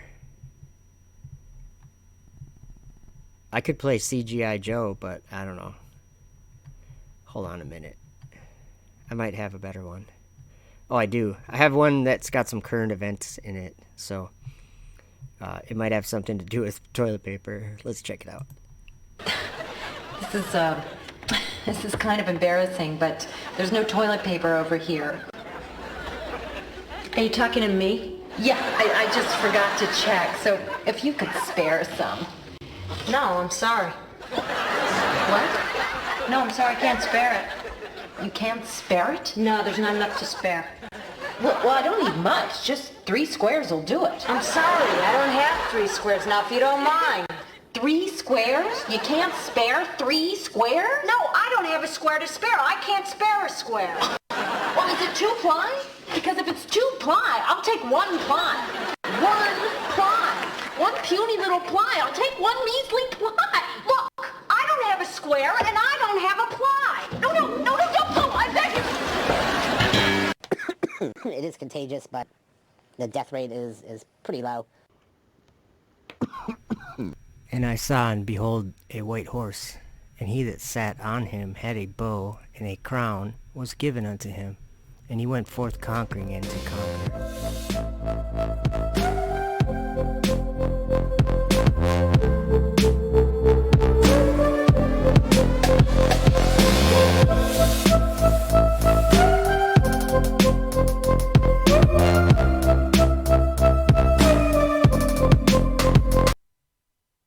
So I saw Mr. Xavier asked about. He said, "I wonder if new stars that NASA discovers are new damn souls to be stuck in the firmament." Could be. Let me show you some footage of something that NASA recorded. They recorded this from the shuttle in 1996, and this is just a quick clip of what that is. These could be evil spirits. Now that line in the middle of the screen, that was a part of a satellite thing that they had that broke off of the shuttle. Let's see. Oh, what's the link for that's Kermit? I'm not sure what you mean, Allison. Yeah, CGI Joe. That's when I'm like a movie star and I do a bunch of CGI stuff. I can play it. Hello, Mr. Misty Moyer. Oh, glad to catch me live. Good. Glad you're here. So, yeah, these, I don't know what you call them, but I think if you look at these things, they kind of, this isn't the best video of them, but you see how they kind of pulsate? You know, to me, they almost look like a star, but they have like a hole in the middle or something. I don't know. But they do resemble a star anyway, how they kind of, I don't know what you call it. Yeah, I think, Karen, I think it might be, I don't know if it's infrared, but I do know that it was between daylight, or it was like between nighttime and daylight as they were orbiting, in quotes. Yeah, that's what I was looking for. Like a frequency they have or something, like a pulsating or something. I saw someone said, CGI Joe? ? I'll have to show you now. Let's just watch a little bit of it.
Okay then. Whatever. Hey, the flat Earth supposed that can be disproved so easily that you'd have to be an idiot to believe in it. And I'm standing by what I said on Wednesday night. You know, you have to be stupid to believe in it. And anybody who heard my sermon on Wednesday night and still believes in it today on Sunday is stupid. And you come up to me after the service and tell me that I'm wrong, and I'll tell you you're stupid. Well, today, we have another flat earther. And I'm just upset about it. Earth! Earth! Yip, yip, yip, yip, yip, yip, yip, yip, yip, yip, yip, yip, Earth! Oh!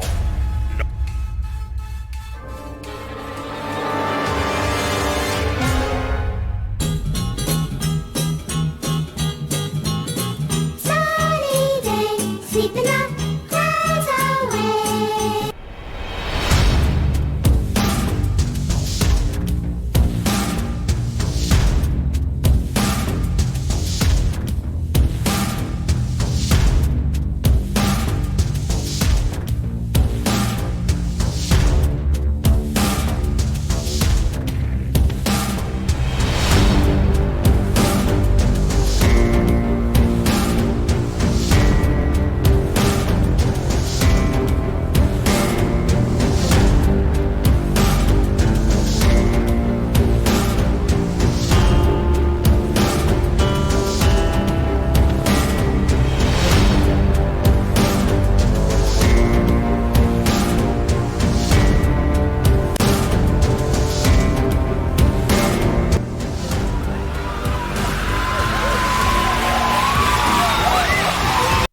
What's up, Wits It? Gets it?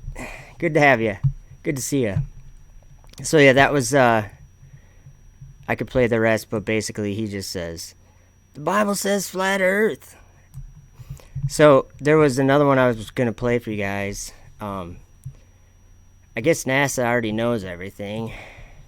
The International Space Station is a national orbiting laboratory. Every single day, we are answering big questions about Earth and about space, about where we came from and about where we're going. We're learning more questions to ask. Known knowns, we know what we know what we don't know, and then there's a whole bunch of things that we don't know what we don't know. And that's the exciting thing to me. One of the exciting things about exploration is that every time we learn something new, sometimes it opens up another can of worms. It opens up five more questions that we want to answer. Known knowns, we know what we know what we don't know, that we don't know what we don't know.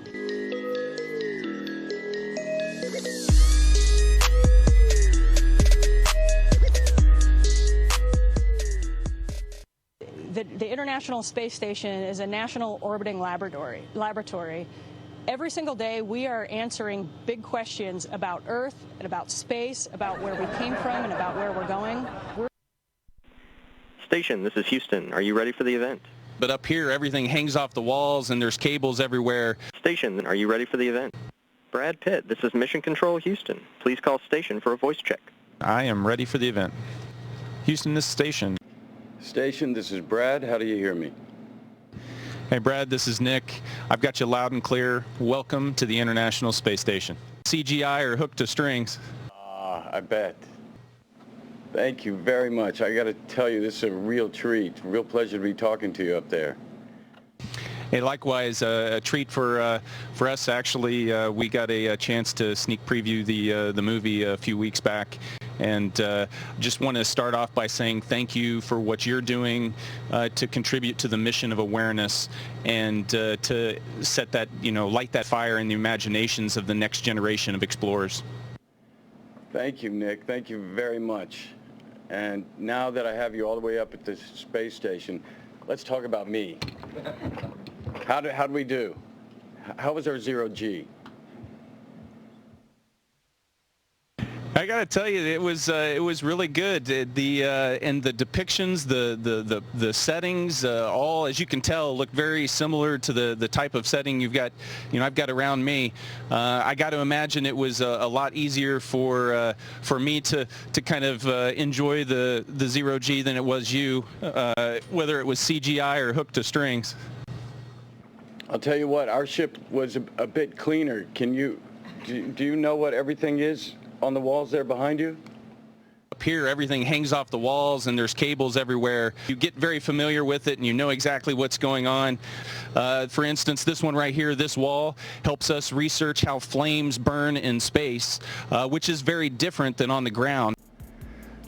You know, I was curious, what are the, certainly what you know, the international aspect of this, we've got a control station in Houston, in Huntsville, Alabama, then we've got control centers in Japan and in Germany and in Russia and up in Montreal, and all of them need to operate on the same time, so we picked Greenwich Mean Time. 24 hours a day, 7 days a week, 365 days a year. It is an amazing orchestration of an international program that comes together to truly achieve something that we can't do alone. The weird part about it is space is so incredibly black, so incredibly dark. It's a bottomless pit of deep black, almost so deep it almost has a texture when you look at it. Wandering stars, to whom is reserved the blackness of darkness forever.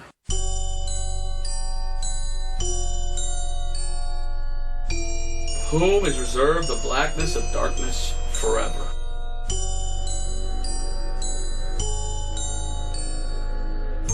The blackness of darkness forever. Well, I believe he's clearly talking about hell. Because in the Bible, there's a place where there's darkness forever.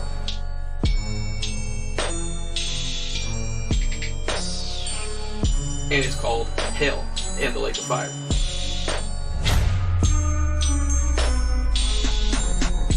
When you come in from a spacewalk, you're surrounded by the emptiness of space. It's sort of like the opposite of air. There's nothing there at all. When you quickly repressurize the hatch and you open up the hatch and you smell, what is that lingering smell from a Now we're starting to repeat things, huh? So we already heard that guy. You know, I just found another video that I haven't seen for a while. Check. Check. Check. Alright, we're almost done with our pre-launch checklist here.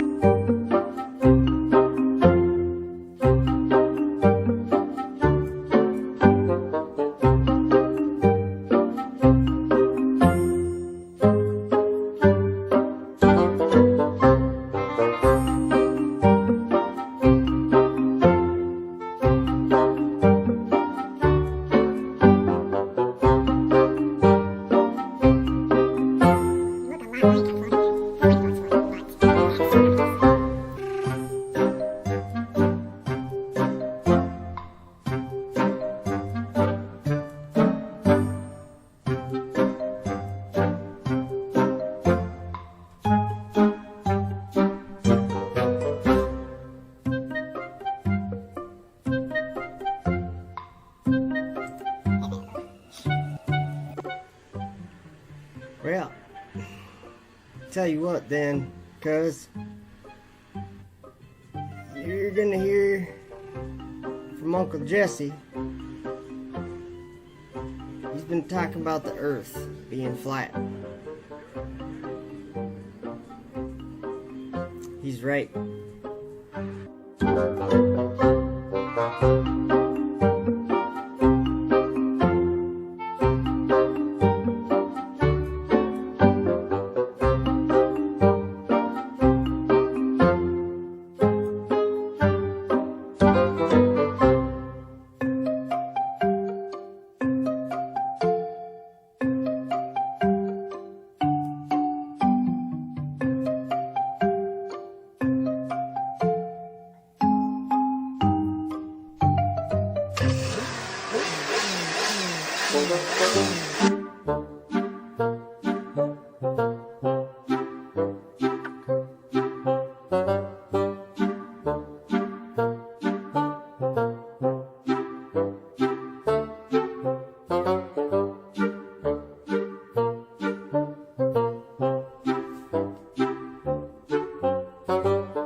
So I heard there's some flat earthers down on the ground.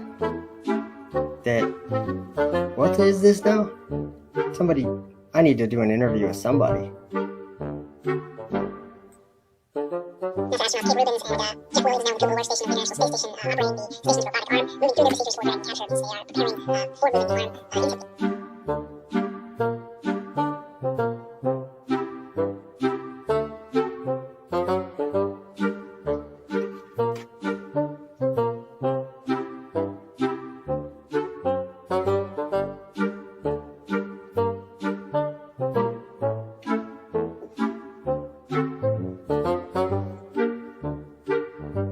The circle, swivel, spring, swingosaurus. We have a Dizzy Dino swing out here. How many been on our Dizzy Dino? Did you kids go on it yet?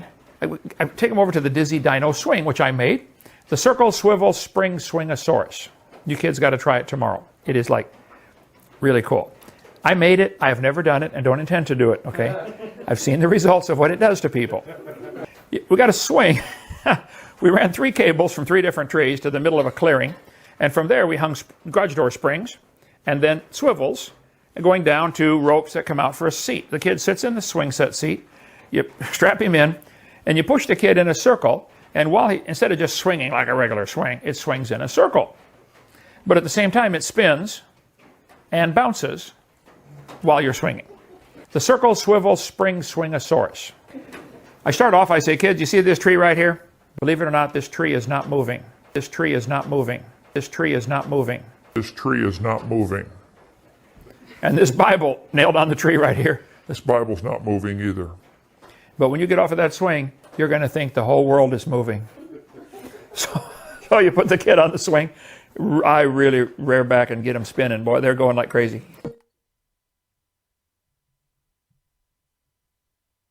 After about 6 seconds, they're ready to puke, and I stop. I say, okay, go hug the tree. This tree is not moving. And the lesson is quite simple.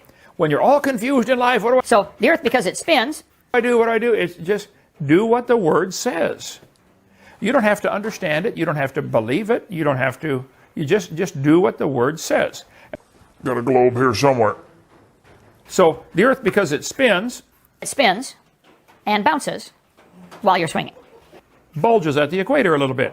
So do I, and I'm not even spinning. I'm not even spinning. This tree is not moving. This Bible's not moving either. Do what the word says. This Bible's not moving either.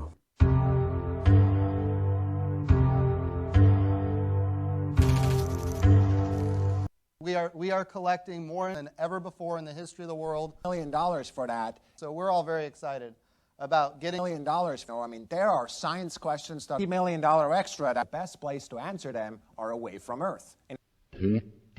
Fall and 2 months from now, we will be balling. All of our astronauts were balling. $1 million. Balling, balling, balling, balling. We are balling. Doing this is my calling. Flow is so appalling. My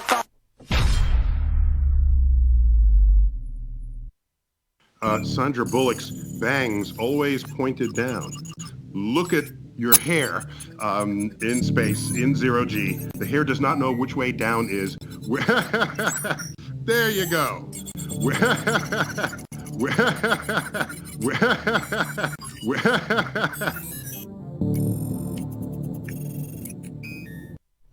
Okay, how's that, everyone? I've tried to find some good ones, but I don't know where a bunch of my videos actually went. I must have deleted a folder or something. Because I have a bunch more where I'm sitting in, spaceships and stuff, reading the Bible, or I'm saying like, okay, we're ready to launch, and then they're launching, and I'm sitting there in the middle talking to the other dudes that are sitting in there, and I'm like, now that I got you guys alone, do you think this is such a good idea? Aren't we kind of like lifting a shout up against God here? I gotta find those. I don't know where they went. They're probably way back on my channel. But hey Theodore, good to see you. And I think I said hi to everyone. I think I did. Oh, William Kilmore, I missed you. So yeah, those are fun. I do have fun making those videos. Let me see if I can't find a certain picture. Oh, I guess I don't have it right there. Anyway, yeah, so that's about all I had this time. And Randy says, I heard folks say down to earth, but never down to heaven. Yeah, no kidding. More Kill Bill.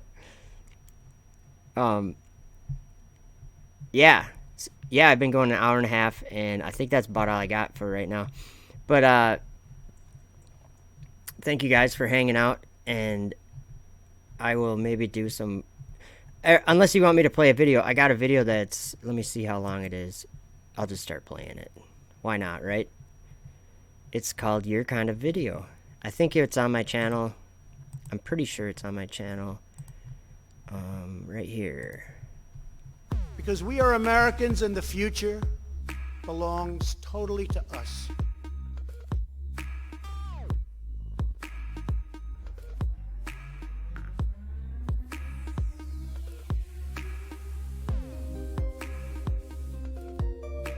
Once more, we will launch intrepid souls blazing through the sky and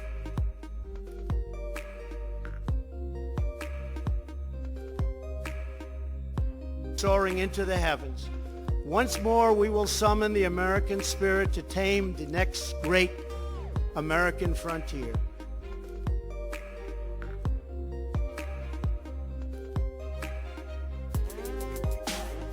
And once more, we will proudly lead humanity. And that's what it is. It's humanity.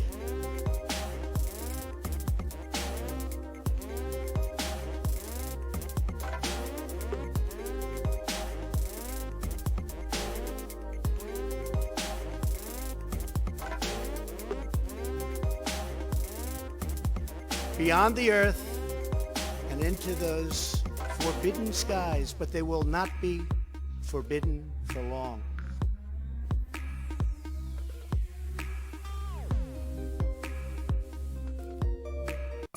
In space, in zero G, the hair does not know which way down is. There you go.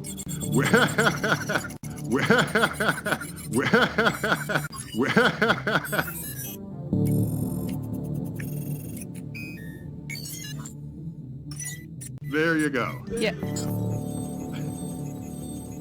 Yep, that's absolutely true. I think our special effects are a little bit better up here, maybe, than in the movie Gravity.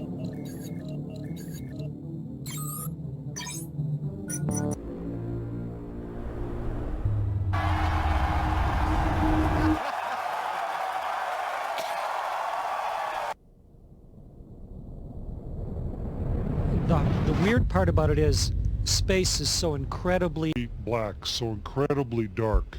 It's a bottomless pit. Bottomless pit. Bottomless pit.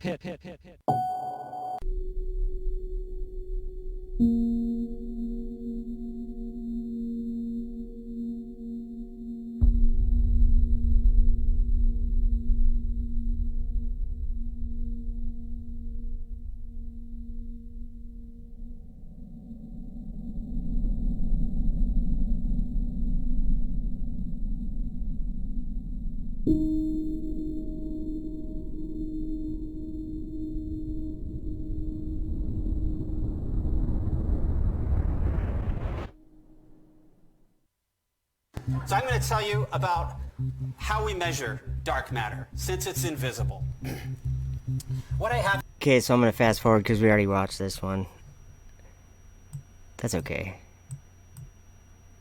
The penny in the pool. That's how we know there's water in space. Alright, here we go. Taking a pee on the space shuttle was pretty quick and easy. The hose came with an attachment that you would put on, which was a funnel. So everyone had their own. We didn't share funnels, and it was in a little compartment, and you'd open up the compartment, and there would be the 7 funnels, and you would take the appropriate one and attach it to the urine collection hose, and then you would turn the system on. What it does is it creates a little airflow so that it'll take the liquid down the hose and into the tank. And when that tank reached a level that it was full, we would do a urine dump out into space. He would do a urine dump out into space. It would kind of crystallize and disappear more or less in the vacuum of space. So it was okay to dump urine out there. If the sun was shining, it would shine through the dumped urine and you'd see kind of like a rainbow effect, and that was kind of cool. And they shall pollute it. We would do a urine dump out into space. And they shall pollute it. My face will I turn also from them. So it was okay to dump urine out there. And they shall pollute my secret place, for the robbers shall enter into it and defile it. Taking a pee on the space shuttle. Destruction cometh, and they shall seek peace, and there shall be none. He made darkness his secret place. And they shall pollute it. We would do a urine dump out into space. He made darkness his secret place. It would kind of crystallize and disappear more or less in the vacuum of space. So it was okay to dump urine out there. His pavilion, round about him were dark waters and thick clouds at the skies. Here are some other equipment we have. This is a water analyzer. We use this, we put water samples in here from all over and test out the water to make sure we have bacteria growing, other stuff growing in the water that would be harmful to us. That's how we test it out. This is actually a container that has urine in it, and we get that from the Russians, and we put that then into our recycling system, our water recycling system. So first it goes into the urine processor, and then from there it goes into the water processor to make us drinking water. We're drinking the urine coming from these ones. This is actually a container that has urine in it, and we get that from the Russians, and we put that then into our recycling system, our water recycling system. So first it goes into the urine processor, and then from there it goes into the water processor to make us drinking water. We're drinking the urine coming from these ones. Recycling system, or water recycling system. So first it goes into the urine processor, and then from there it goes into the water processor to make us drinking water. We're drinking the urine coming from these ones. What does the ISS smell like? Oh, you can smell a little roast beef. When we first docked with the shuttle, there was a noticeable smell, but you get accustomed to it very quickly, so I can't tell anything anymore. You know, there was some I don't know how to describe it, but some feeling that it was real air that was coming in. And on the hatch, I think we told to each other, hey, can you smell the You can smell a little roast beef. Special, and we could really smell. The poop remained in the toilet. We landed with all of our poop, and then the toilet was serviced once we got on the ground. It does, however, on occasion get stinky in space. What you smell in space in the cabin is generally each other. When we landed on the shuttle, after this situation for a few weeks, the people that would open up the hatch would get a whiff of this and be like, smell a little roast beef. Was usually the reaction. Let's say you're up here on ISS and you need to go to the restroom. You want to come to this cabin, and the first thing you want to do is grab this piece of equipment and turn this rotary switch 90 degrees to the open position. What that does is it turns on a fan, which creates a suction effect in this hose so that you can use this yellow element for your number one. For number two, the principle is actually exactly the same, suction. We have a solid waste container here, and on top of it... After you get a little experience, you could do other things like peeing upside down. This was a challenge given to me by a more experienced astronaut You know it was Don. who said it is possible to pee upside down. You should try it, and you can. You just flip yourself upside down. You need to be a little more careful. You don't want to do that on day one.